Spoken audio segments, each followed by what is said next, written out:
Hello বন্ধুরা, আমি শায়মান সাদিক, বাংলাদেশের একজন ছেলে। আজকে আমি তোমাদের যে গল্পটা বলবো সেই গল্পটা আমার শাশুড়ি মাকে নিয়ে। জীবনের কিছু সম্পর্ক এতটাই অপ্রত্যাশিতভাবে শুরু হয় যে সময়ের সাথে সাথে সেই সম্পর্কের গভীরতা আর তাৎপর্য আমাদের বিস্মিত করে তোলে।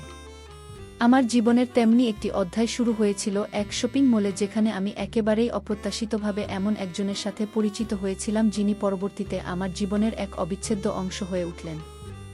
সেই দিনটি ছিল আর 10টা।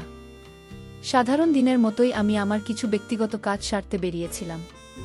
কিন্তু কে জানো যে সেদিনই আমার জীবনের মোড় ঘুরতে চলেছে। শপিং মলের ভিড়ে আমি যখন পছন্দের জিনিসপত্র খুঁজছিলাম, তখনই হঠাৎ একজন মধ্যবয়স্ক মহিলার সাথে আমার ধাক্কা লাগে। দুজনেই অপ্রস্তুত হয়ে পড়েছিলাম। আমি দ্রুত ক্ষমা চেয়েছিলাম এবং তিনি মিষ্টি হেসে আমার প্রতি সহানুভূতি জানিয়েছিলেন। প্রথম দেখাতেই তার ব্যক্তিত্ব, তার চোখের গভীরতা আমাকে মুগ্ধ করেছিল। তার পরনে ছিল একটি সাধারণ শাড়ি, কিন্তু সেই সাধারণত্বের মধ্যেও এক অসাধারণ ব্যক্তিত্বের ছাপ ছিল। তিনি এতটাই সহজ এবং প্রাণবন্ত ছিলেন যে প্রথম আলাপে মনে হয়েছিল বহুদিনের পরিচিত। সেই ঘটনার পর আমরা টুকটাক কথা বলতে শুরু করি। তিনি তার নাম বলেছিলেন, তবে আমি এখন তা প্রকাশ করতে চাই না। তার কথা বলার ভঙ্গি, তার জীবন দর্শন আমাকে দারুণভাবে প্রভাবিত করেছিল। তিনি একজন সৎ ও নিষ্ঠাবান মহিলা ছিলেন, যা তার প্রতিটি কথাই স্পষ্ট হয়ে উঠত। আমাদের সেই সাধারণ কথোপকথন এক গভীর বন্ধনের দিকে মোড় নিচ্ছিল, যা সে মুহূর্তে আমি বুঝতে পারিনি। আমাদের আলোচনায় উঠে আসছিল জীবনের নানা দিক, আমাদের স্বপ্ন, আমাদের চাওয়া পাওয়া। কিছুক্ষণ কথা বলার পর তিনি আমাকে তার বাসায় আমন্ত্রণ জানালেন। প্রথম দিকে কিছুটা দ্বিধা ছিল, কিন্তু তার আন্তরিকতা এতটাই বেশি ছিল যে আমি তার প্রস্তাব প্রত্যাখ্যান করতে পারিনি। তিনি হাসি মুখে বললেন, বাবা, তুমি তো অনেক ভালো মনের মানুষ। আমার বাসায় এসে এক কাপ চা খেয়ে যেও। তার এই সরল আমন্ত্রণ আমি আর ফিরিয়ে দিতে পারিনি। এই আমন্ত্রণই ছিল আমার জীবনের এক নতুন অধ্যায়ের সূচনা, যা আমার ভবিষ্যৎকে এক ভিন্ন পথে নিয়ে গিয়েছিল। তার বাসায় যাওয়ার পর আমার জীবনে এক নতুন দিগন্ত উন্মোচিত হল। সেখানে পরিচয় হলো তার মেয়ে আফসানা আক্তার মিমের সাথে। মিম ছিল অপরূপ সুন্দরী, যেন সৃষ্টিকর্তা তাকে নিজের হাতে গড়েছেন। তার চোখ দুইটা ছিল মায়াবী, হাসি ছিল স্নিগ্ধ। প্রথম দেখাতেই মিমের প্রতি আমার এক অব্যক্ত ভালোলাগা তৈরি হয়েছিল। শাশুড়ি মা মৃদু হেসে আমাদের পরিচয় করিয়ে দিলেন, আর তখন থেকেই আমার মনে এক মিষ্টি স্বপ্নের জাল বোনা শুরু হলো। মিমকে দেখে আমার মনে হয়েছিল জীবন যেন নতুন করে বাঁচার এক অনুপ্রেরণা খুঁজে পেয়েছে। তার উপস্থিতি আমার জীবনের সকল শূন্যতা পূরণ করে দিতে পারে। আমরা প্রথম দেখাতেই একে অপরের সাথে স্বাচ্ছন্দ্য অনুভব করতে শুরু করলাম। শাশুড়ি মা আমাদের জন্য চা নিয়ে এলেন এবং আমাদের দুজনের কথোপকথন মনোযোগ দিয়ে শুনলেন। তিনি যেন অদৃশ্য এক সূত্রধর হয়ে আমাদের দুজনের মধ্যে এক নতুন সম্পর্কের বীজ বপন করে দিচ্ছিলেন। পরের দিনগুলোতে মিমের সাথে আমার নিয়মিত যোগাযোগ শুরু হলো। আমরা ফোন কলে কথা বলতাম, দেখা করতাম। ধীরে ধীরে আমাদের মধ্যে এক গভীর প্রেমের সম্পর্ক গড়ে উঠল। মিম ছিল আমার স্বপ্নের নারী। তার বুদ্ধিদীপ্ত কথা, তার সরলতা, তার আত্মবিশ্বাস আমাকে প্রতিদিন আরও বেশি করে তার দিকে আকৃষ্ট করছিল। আমরা দুজন দুজনকে জানতে শুরু করলাম। একে অপরের প্রতি নির্ভরশীলতা তৈরি হল। এক পর্যায়ে আমাদের দুজনের পরিবারও আমাদের সম্পর্কের কথা জানতে পারল। শাশুড়ি মা, যিনি আমার প্রতি বরাবরই স্নেহশীল ছিলেন, তিনি আমাদের সম্পর্কের ব্যাপারে অত্যন্ত ইতিবাচক ছিলেন। তিনি আমাদের ভবিষ্যৎ নিয়ে স্বপ্ন দেখতেন। সমস্ত প্রতিকূলতা পেরিয়ে একসময় মিম আর আমার বিয়ে সম্পন্ন হল। সেই দিনটি ছিল আমার জীবনের সবচেয়ে সুখের দিন। আমি জানতাম আমার জীবন এখন সম্পূর্ণ মিমের হাত ধরে আমি এগিয়ে যেতে পারব জীবনের পথে। বিয়ের পর আমাদের নতুন জীবন দারুণভাবে শুরু হয়েছিল। মিমের সাথে আমার প্রতিটি দিন ছিল স্বপ্নের মতো। একে অপরের সঙ্গ উপভোগ করছিলাম। ছোট ছোট মুহূর্তগুলো আমাদের কাছে অমূল্য হয়ে উঠেছিল। কিন্তু আমাদের সুখের দিনগুলো যেন বেশিদিন স্থায়ী হল না। বিয়ের কয়েক মাস পরেই মিমের স্কলারশিপের সুযোগ এলো দেশের বাইরে। উচ্চশিক্ষার জন্য মিম বরাবরই পড়াশোনায় অত্যন্ত মেধাবী ছিল, আর এই সুযোগটা তার বহুদিনের স্বপ্ন ছিল। আমার জন্য এটা ছিল একদিকে যেমন আনন্দের খবর, তেমনি অন্যদিকে এক গভীর শূন্যতার পূর্বাভাস। মিমের বিদেশ যাওয়ার প্রস্তুতি শুরু হলো। আমাদের মধ্যে এক মিশ্র অনুভূতি কাজ করছিল। একদিকে তার উজ্জ্বল ভবিষ্যতের জন্য আনন্দ, অন্যদিকে বিচ্ছেদের কষ্ট। মিম আমাকে বারবার বলছিল, চিন্তা করো না, আমি খুব দ্রুত ফিরে আসব। আমাদের এই দূরত্ব সাময়িক, কিন্তু তার কথাগুলো আমার ভেতরের অস্থিরতা কমাতে পারছিল না। প্রতিটি দিনই মনে হচ্ছিল যেন এক অনিশ্চিত ভবিষ্যতের দিকে এগিয়ে যাচ্ছি। তার অনুপস্থিতি কিভাবে সামলাব সেই চিন্তায় আমি ডুবে থাকতাম। মিম চলে যাওয়ার পর আমার পৃথিবীটা যেন হঠাৎ করে থমকে গিয়েছিল। ঘরের প্রতিটি কোণায় তার স্মৃতি, তার হাসি, তার স্পর্শ আমাকে তাড়া করে ফিরত। প্রথম প্রথম মিমের সাথে নিয়মিত ভিডিও কলে কথা হতো, কিন্তু সময়ের সাথে সাথে কাজের চাপ আর দূরত্বের কারণে সেই যোগাযোগও কিছুটা কমে আসতে লাগল। আমি বুঝতে পারছিলাম মিম তার নতুন পরিবেশে মানিয়ে নেওয়ার চেষ্টা করছে, কিন্তু আমার জন্য তার অভাব পূরণ করা অসম্ভব হয়ে পড়েছিল। আমি নিজেকে বড্ড একা অনুভব করতে শুরু করি। আমার এই একাকিত্ব আর অসহায়ত্ব শাশুড়িমা বুঝতে পারলেন। তিনি আমার পাশে এসে দাঁড়ালেন। এক পরম আশ্রয় হয়ে প্রতিদিন তিনি আমার খোঁজ নিতেন, আমাকে ফোন করতেন, এমনকি প্রায়ই বাসায় এসে আমার সাথে সময় কাটাতেন। তিনি আমাকে সান্ত্বনা দিয়ে বলতেন, বাবা, আমার মেয়ে একটা বিশেষ উদ্দেশ্যে বিদেশে গিয়েছে, তাকে নিয়ে চিন্তা করো না। কি হয়েছে? আমি তো আছি, তোমার সবটুকু অভাব পূরণ করার চেষ্টা করব। তার এই কথাগুলো আমার জন্য যেন এক ফোঁটা বৃষ্টির মতো ছিল। তপ্ত মরুতে শাশুড়িমা ছিলেন মধ্যবয়স্ক একজন মহিলা, কিন্তু তার মানসিক শক্তি ছিল অসাধারণ। তিনি দেখতেও চমৎকার ছিলেন, আর তার মন ছিল আরও সুন্দর। তার মধ্যে এক অদ্ভুত মায়া ছিল যা আমাকে সবসময় মুগ্ধ করত। তিনি আমার প্রতি অত্যন্ত স্নেহশীল ছিলেন, যেন আমি তার নিজেরই সন্তান। তার উপস্থিতি আমার শূন্য জীবনে এক ধরনের স্বস্তি এনে দিয়েছিল। তিনি আমাকে বোঝাতেন যে এই দূরত্ব সাময়িক, মিম খুব তাড়াতাড়ি ফিরে আসবে। তবে মিমের অভাব পূরণ হওয়া আসলে খুব কঠিন ছিল। শাশুড়িমা আমাকে মানসিকভাবে সুস্থ করে তোলার জন্য এমন কাজ করতে শুরু করলেন যাতে আমি তার মেয়ের অভাব না বুঝতে পারেন। তিনি আমাকে নানা রকম পারিবারিক কাজে যুক্ত করতেন, গল্পের বই পড়তে উৎসাহিত করতেন, এমনকি মাঝে মাঝে তার নিজের হাতে রান্না করে খাবার নিয়ে আসতেন।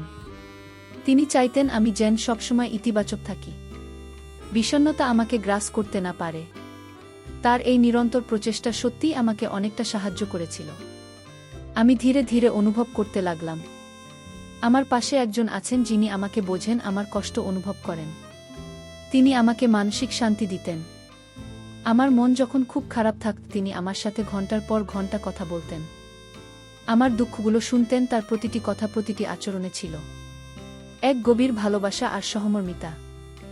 এইভাবেই শাশুড়িমা আমাকে মানসিকভাবে সুস্থ করে তুলতে লাগলেন। এইভাবে দিন দিন শাশুড়িমা আমার জীবনের এক অপরিহার্য অংশ হয়ে উঠলেন। তিনি শুধু আমার শাশুড়ি নন, তিনি যেন আমার জীবনে এক বন্ধু, একজন মা, একজন পথপ্রদর্শক।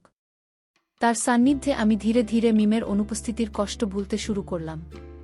তিনি আমাকে বোঝালেন জীবনে সব সময় ইতিবাচক থাকা উচিত, আর ভবিষ্যতের জন্য আশাবাদী হতে হয়। তার এই সমর্থন আমাকে নতুন করে বাঁচার স্বপ্ন দেখিয়েছিল। মিমের অনুপস্থিতিতে আমার মানসিক অবস্থা ক্রমশ খারাপের দিকে যাচ্ছিল। আমি নিজের অজান্তেই এক গভীর বিষণ্ণতার জালে আটকা পড়ছিলাম। রাতে ঘুম আসত না, দিনে কোনো কিছুতেই মন বসত না, কাজের প্রতি আগ্রহ হারিয়ে ফেলছিলাম, এমনকি বন্ধুদের সাথেও মিশতে ইচ্ছে করত না। আমার এই অসহায় অবস্থা শাশুড়িমা খুব কাছ থেকে লক্ষ্য করছিলেন এবং তিনি অস্থির হয়ে উঠেছিলেন। তিনি বুঝতে পারছিলেন যে আমার এই অবস্থা থেকে মুক্তি পাওয়ার জন্য তার বিশেষ কিছু করা দরকার। শাশুড়িমা আমাকে মানসিকভাবে সুস্থ করে তোলার জন্য নিজের সবটুকু উজাড় করে দিতে লাগলেন। তিনি লক্ষ্য করেছিলেন যে মিমের অভাব আমাকে মানসিকভাবে বিপর্যস্ত করে ফেলেছে। তাই তিনি আমাকে এমনভাবে সঙ্গ দিতে লাগলেন যাতে আমি মিমের অনুপস্থিতি অনুভব না করেন। তিনি প্রতিদিন আমার সাথে কথা বলতেন, আমার দুঃখ হতাশাগুলো শুনতেন। তার প্রতিটি কথা, প্রতিটি আচরণে ছিল এক অদ্ভুত মমতা এবং সংবেদনশীলতা। তিনি চাইতেন আমি যেন সবসময় হাসি খুশি থাকি।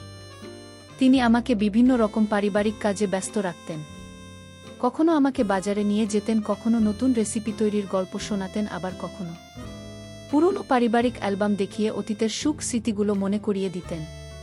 তিনি আমাকে বলতেন, বাবা, জীবন থেমে থাকে না, আমাদের জীবনের সব চ্যালেঞ্জ মোকাবেলা করতে হয়, মিম ফিরে আসবে, আর ততক্ষণ পর্যন্ত আমি তোমার পাশে আছি। তার এই কথাগুলো আমাকে শক্তি যোগাত। শাশুড়িমা শুধু কথার মাধ্যমে নয়, কাজের মাধ্যমেও আমাকে মানসিক শান্তি দিতেন।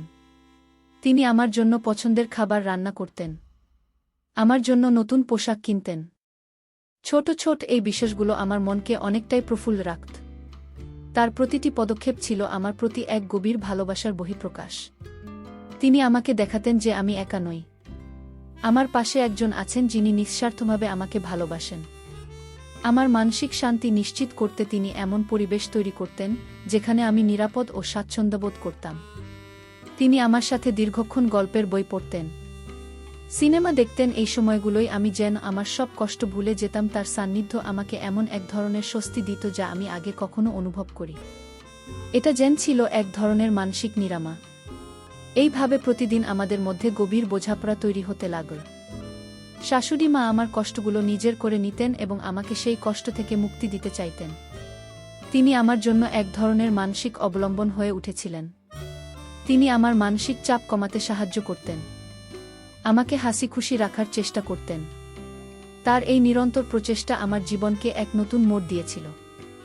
শাশুড়ি মায়ের এই প্রচেষ্টা আমাকে অনেকটাই সুস্থ করে তুলল। আমি আবার জীবনে ফিরতে শুরু করলাম। আমার মুখে হাসি ফিরে এল, কাজকর্মে মন বসতে লাগল। আমি অনুভব করতে পারছিলাম যে তার ভালোবাসা আর সমর্থন আমাকে এক গভীর বিষণ্ণতা থেকে টেনে তুলেছে। তিনি আমাকে শিখিয়েছিলেন যে জীবনে কখনো একা অনুভব করা উচিত নয়, বিশেষ করে যখন পাশে এমন একজন থাকেন যিনি নিঃস্বার্থভাবে ভালোবাসেন। শাশুড়ি মায়ের নিরন্তর প্রচেষ্টা আর ভালোবাসায় আমি ধীরে ধীরে আমার মানসিক স্থিতি ফিরে পাচ্ছিলাম। তার সঙ্গ আমার জন্য ছিল এক নিরামা। আমি অনুভব করতে পারছিলাম যে তার উপস্থিতি আমাকে মিমির অভাব ভুলিয়ে রাখতে সাহায্য করছে। আমার মনের গভীরে জমে থাকা হতাশা আর বিষণ্ণতার মেঘগুলো যেন ধীরে ধীরে কেটে যেতে শুরু করেছিল।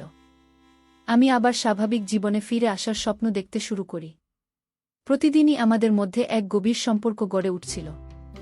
এটা কেবল শাশুড়ি আর জামাইয়ের সম্পর্ক ছিল না, এটা ছিল এক আত্মিক বন্ধন, যেখানে ছিল পারস্পরিক বোঝাপড়া আর অকৃত্রিম ভালোবাসা। শাশুড়ি মা আমাকে মানসিকভাবে চাঙ্গা রাখার জন্য প্রতিদিনই নতুন নতুন উপায় খুঁজে বের করতেন। তিনি আমাকে বলতেন, বাবা, জীবনটা এক চলমান নদী। এখানে কখনো ভালো সময় আসে, কখনো খারাপ, কিন্তু সব পরিস্থিতিতেই আমাদের স্রোতের সাথে মানিয়ে নিতে হয়। তার এই কথাগুলো আমার মনের গভীরে দাগ কাটত। তিনি আমাকে বিভিন্ন রকম সামাজিক কাজেও যুক্ত করতেন। আমরা একসাথে পাড়ার অসহায় মানুষদের সাহায্য করতে যেতাম, মন্দিরে যে প্রার্থনা করতাম। এই কাজগুলো আমাকে বাইরের পৃথিবীর সাথে সংযুক্ত রাখতে সাহায্য করত এবং আমার একাকিত্ববোধ কমাতে সাহায্য করত। শাশুড়ি মা আমাকে শিখিয়েছিলেন যে অন্যের জন্য কিছু করলে নিজের মনও ভালো থাকে। তার এই শিক্ষা আমার জীবনকে এক নতুন অর্থ দিয়েছিল। শাশুড়ি মা আমার সাথে তার নিজের জীবনের গল্পগুলো শেয়ার করতেন। তার সংগ্রামী জীবনের গল্পগুলো শুনে আমি অনুপ্রাণিত হতাম। তিনি আমাকে শিখিয়েছিলেন কিভাবে প্রতিকূলতা মোকাবিলা করতে হয় আর কিভাবে কঠিন সময়েও হাসি মুখে থাকতে হয়। তার প্রতিটি গল্পে ছিল জীবনের প্রতি এক অদ্ভুত ইতিবাচকতা যা আমার মধ্যে নতুন করে বাঁচার আগ্রহ তৈরি করেছিল। আমি অনুভব করতাম আমি যেন শুধু তার জামাই নই, তার একজন ঘনিষ্ঠ বন্ধু। এইভাবে মাস পেরিয়ে মাস কেটে যাচ্ছিল। আমি সম্পূর্ণরূপে সুস্থ হয়ে উঠছিলাম, মানসিকভাবে স্থিতিশীল ছিলাম। শাশুড়ি মা আমার পাশে না থাকলে হয়তো এই বিষণ্ণতা আমাকে গ্রাস করে ফেলত। তার এই নিঃস্বার্থ সেবা আর ভালোবাসা আমার জন্য এক আশীর্বাদ ছিল। আমি তার প্রতি কৃতজ্ঞ থাকতাম, কারণ তিনি আমাকে জীবনের সবচেয়ে কঠিন সময়ে হাত ধরে টেনে তুলেছিলেন। আমার জীবন এখন অনেকটাই স্বাভাবিক ছিল। আমি আবার আমার কাজকর্মে মনোযোগ দিতে পারছিলাম, বন্ধুদের সাথে মিশতে শুরু করেছিলাম। মিমের অভাব এখনও অনুভব করতাম, তবে সেই অভাব এখন আর আমাকে বিপর্যস্ত করত না। আমি জানতাম মিম ফিরে আসবে এবং ততক্ষণ পর্যন্ত শাশুড়ি মা আমার পাশে আছেন। তার উপস্থিতি আমাকে সব সময় এক অনাবিল শান্তি দিত। শাশুড়ি মা আমার কাছে শুধু একজন আত্মীয় ছিলেন না, তিনি ছিলেন আমার জীবনে এক দেবদূত। তার স্নেহ, তার ভালোবাসা, তার সমর্থন আমাকে জীবনের নতুন অর্থ বুঝিয়েছিল। তিনি আমাকে শিখিয়েছিলেন সত্যিকারের ভালোবাসা শুধু প্রেমিক প্রেমিকার মধ্যে সীমাবদ্ধ নয়, এটি পরিবারের সদস্যের মধ্যেও ভাবে বিদ্যমান। তার এই ভালোবাসা আমার জীবনকে পূর্ণতা দিয়েছিল। সময় তার নিজস্ব গতিতে এগিয়ে চলে শাশুড়ি মায়ের যত্নে আর ভালোবাসায় আমি যখন প্রায় পুরোপুরি সুস্থ, ঠিক তখনই এল সেই বহু প্রতীক্ষিত খবর, মিম ফিরে আসছে, তার পড়াশোনা শেষ হয়েছে এবং সে খুব তাড়াতাড়ি দেশে ফিরবে। এই খবর আমার জীবনে এক নতুন আনন্দের বন্যা নিয়ে এল। এতদিন ধরে বুকের গভীরে চাপা পড়ে থাকা একাকিত্ব আর বিষণ্ণতা যেন নিমিষে উধাও হয়ে গেল। শাশুড়ি মায়ের চোখেও আমি এক ঝলক আনন্দ দেখতে পেলাম, যদিও তিনি জানতেন যে মিমের ফিরে আসাতে তার আমার প্রতি যে বিশেষ যত্ন ছিল তার প্রয়োজন আর থাকবে না। মিমের ফিরে আসার তারিখ যত ঘনিয়ে আসতে লাগল আমার উত্তেজনা ততই বাড়তে লাগল। শাশুড়ি মাও মিমের ফেরার প্রস্তুতিতে ব্যস্ত হয়ে উঠলেন। তিনি আমার দিকে তাকিয়ে হাসতেন আর বলতেন, দেখলে বাবা, আমি বলেছিলাম না, মিম খুব তাড়াতাড়ি ফিরে আসবে। এখন তোমার সব দুঃখ শেষ। তার কথায় এক ধরনের স্বস্তি ছিল, যেন তিনি তার দায়িত্ব সফলভাবে সম্পন্ন করতে পেরেছেন। তার এই নিঃস্বার্থ ভালোবাসার জন্য আমি চির কৃতজ্ঞ থাকব। অবশেষে সেই দিনটি এল। মিম এয়ারপোর্ট থেকে ফিরল। তাকে দেখে আমার চোখ জ্বলে ভরে উঠল। কতদিন পর তাকে দেখছি। মিমু আমাকে দেখে আবেগ আপ্লুত হয়ে পড়ল। আমাদের দীর্ঘদিনের দূরত্বের অবসান হল। শাশুড়িমা আমাদের দুজনকে একসাথে দেখে হাসি মুখে দাঁড়িয়েছিলেন। তার চোখে ছিল এক অন্যরকম শান্তি, যেন তিনি তার জীবনের এক বড় দায়িত্ব পালন করতে পেরেছেন। মিমের আগমনে আমাদের বাড়িতে আবার প্রাণের সঞ্চার হল। মিম তার পড়াশোনার অভিজ্ঞতা, বিদেশের নানা গল্প বলতে লাগল। আমি মন্ত্রমুগ্ধের মতো তার কথা শুনতাম। ধীরে ধীরে আমাদের সংসার আবার আগের মতো সুন্দর হয়ে উঠল। মিমের উপস্থিতি আমার জীবনকে আবার পূর্ণতা দিল। সে আমার পাশে থাকায় আমি আবার নিজেকে ভাগ্যবান মনে করতে লাগলাম। আমাদের ভালোবাসার বন্ধন আরও দৃঢ় হল, কারণ আমরা দুজনেই এই দূরত্বের সময় একে অপরের মূল্য আরও বেশি করে বুঝতে পেরেছিলাম। মিমের ফিরে আসার পর আমার শাশুড়িমা কিছুটা নিশ্চিন্ত হলেন। তিনি আগের মতোই আমাকে স্নেহ করতেন, তবে এখন তার চিন্তার প্রধান কারণ ছিল মিম। আমি লক্ষ্য করলাম তার মুখে এক ধরনের তৃপ্তি ছিল, কারণ তিনি তার মেয়েকে ফিরিয়ে এনে আমার জীবনকে আবার আনন্দে ভরিয়ে দিতে পেরেছিলেন। তার এই আত্মত্যাগ আর ভালোবাসা আমার জীবনে এক অবিস্মরণীয় অধ্যায় হয়ে থাকবে। পরিশেষে বন্ধুরা, আমি তোমাদেরকে বলতে চাই, পরিবারের বন্ধন এবং নিঃস্বার্থ ভালোবাসা জীবনের সবচেয়ে বড় শক্তি। যখন আমরা মানসিকভাবে বিপর্যস্ত থাকি, তখন পরিবারের সদস্যের অকুণ্ঠ সমর্থন আমাদের আবার স্বাভাবিক জীবনে ফিরিয়ে আনতে পারে। শাশুড়ি মায়ের মতো একজন শুভাকাঙ্ক্ষী যিনি নিঃস্বার্থভাবে অন্যের পাশে দাঁড়ান, তিনি সত্যিই একজন দেবদূতের মতো। ভালোবাসার সম্পর্ক শুধুমাত্র স্বামী স্ত্রীর মধ্যে সীমাবদ্ধ নয়, এটি পরিবারের প্রতিটি সদস্যের মধ্যে সমানভাবে বিদ্যমান।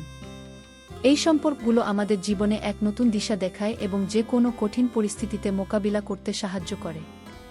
জীবনের সম্পর্কের মূল্য বোঝা এবং একে অপরের প্রতি সহানুভূতিশীল হওয়া অত্যন্ত জরুরি, কারণ এই বন্ধনই আমাদের প্রকৃত সুখ ও শান্তি এনে দেয়। বন্ধুরা, ভিডিওটি ভালো লাগলে লাইক, কমেন্ট, শেয়ার এবং সাবস্ক্রাইব করে আমাকে সাপোর্ট করবেন। ভিডিওটি দেখার জন্য সবাইকে ধন্যবাদ।